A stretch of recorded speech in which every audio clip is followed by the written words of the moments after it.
কিন্তু এতিয়া কথাটো হৈছে যিখিনি মানুহৰ কাৰণে এইটো দুৰ্যোগ সৃষ্টি হ'ল, কয়লা মাফিয়া গীতা, শিল মাফিয়া গীতা, ইহঁতৰ বিৰুদ্ধে এখন সংগ্ৰাম চলিব, নিৰন্তৰ সংগ্ৰাম।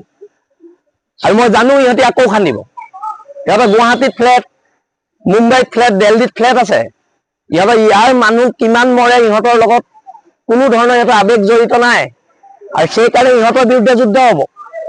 ONGC-য়ে কেইখনমান স্কুল বনাই নিজৰ যদি দায়বদ্ধতা আঁতৰি যাব বিচাৰিছে, নহ'ব। নাটকবাজি কৰিব দিয়া নহ'ব ONGC-ক।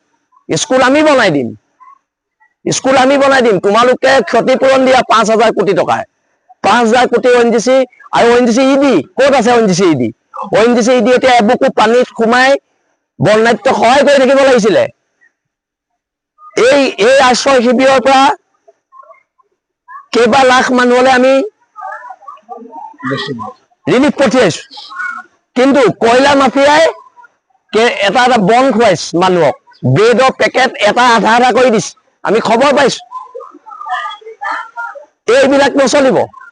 আৰু যিকেইটা কয়লা মাফিয়া আৰু শিল মাফিয়া, আমাৰ এই নতুনকে হোৱা মন্ত্ৰীজনে যে ভাগ পায়, দামী দামী গাড়ী চলায়, সেই চবৰে ওপৰত এনেছে লগাওক মুখ্যমন্ত্ৰী মহোদয় ডাঙৰীয়া। আপোনাৰ সততাৰ পৰিচয় দিয়ক, আপোনাৰ জাতীয়তাবাদৰ পৰিচয় দিয়ক। আমি শিৱসাগৰীয়া, স্বাভিমানী শিৱসাগৰীয়া। গোটেই অসমৰ সহায়ৰ বাবে যদি অসমৰ অৰুণাচলৰ মানুহে আমাক সহায় নকৰিলেহেঁতেন, 10,000 ওপৰ মানুহ খাবলৈ নাপাই মৰিলেহেঁতেন। আৰু এইবিলাক ফটো আমি নচলিব। ONGC EDৰ গুণ্ডামি শিৱসাগৰত নচলিব, বহিৰাগত মানুহৰ গুণ্ডামি ইয়াত আমি কৰিব নিদিম।